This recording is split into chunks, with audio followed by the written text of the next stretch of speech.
Watu wengine wataongea mambo maovu, watakulimit juu hata ya mahali ambapo umetoka.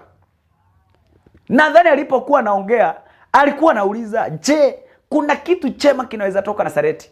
Yaani anaangalia sasa Nazareti kunaweza toka mtu kama Yesu, ati ambaye alikuwa ametabiriwa. Sasa anawezekanaje kakijiji kama kale ambapo ni Nazareti kuna mtu mkubwa kama yule anatoka?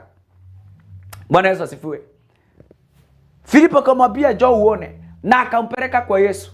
Na anapofika mbele za Yesu na anamuongelesha, anashangaa. Baadaye ndipo anamwambia kwa kweli wewe ni mwana wa Mungu.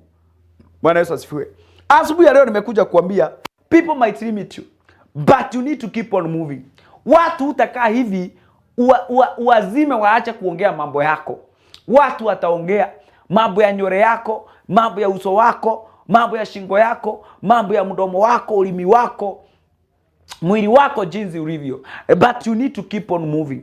Watu watakaa wakikuchallenge, watu watakuwa na kuangalia na wataongea maovu juu yako. Hawatakupenda juu za zingine wewe ni mweusi. Pengine unafanya kazi mahali kuna watu weupe ama watu ambao ni matajiri. Na wanashindwa, je, inchi fulani inaweza toka mtu wa maana. Bwana Yesu asifiwe.